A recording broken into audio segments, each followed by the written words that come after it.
Another wrinkle in the smartphone encryption debate. The White House won't give public support for legislation requiring tech firms to give investigators access to encrypted data. That's according to a Reuters report. Joining us now to talk about that is Dynalink Chief Operating Officer Larry Fishelson. Larry, thank you so much for joining us. There's a lot of opinions circling about this issue. So what's your take? What does the White House stance say about the government's stance on encryption? Well, basically, the government's really not getting behind it now, the White House. What has to happen with encryption is it's got to be specific legislation. It can't be wide open, broad legislation, and you can't have no legislation like we have now. It needs to be specific to specific scenarios, signed by a judge across all measures of communication, whether it's social media or phone companies, any type of companies with encryption needs to be specific. That can be gotten to, I believe, by law enforcement. So then if that happens, if we have specific legislation, as you suggest, what would that mean for tech companies? What companies would be the most impacted by this encryption debate overall?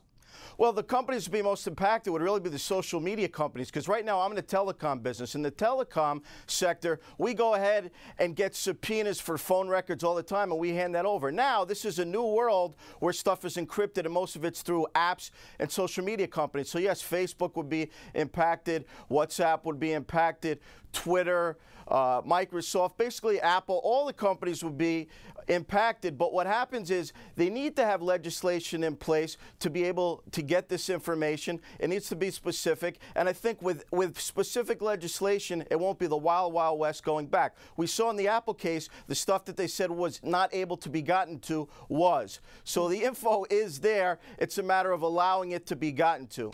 And so certainly consumers use all of these platforms and have access to the companies, as you're speaking about, from Facebook to Microsoft. So as a consumer, what should I take away from what's apparently a big difference in opinion between the White House and investigators on this issue?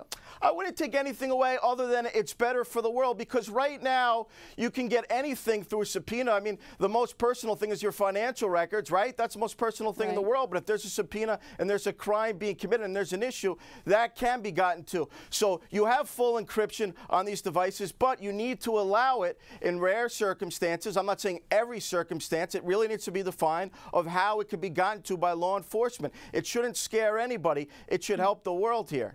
Very interesting take. Thank you so much for joining us, Larry, and thank you all for watching. I'm Courtney Reagan. Have a great day. Hey CNBC fans, thanks for checking out our YouTube channel. Here you're going to find videos packed with all of the information that you need to be smarter about your finances. You can subscribe by clicking right here and click on all the videos around me or the eye right here to watch the latest from CNBC. Thanks for watching.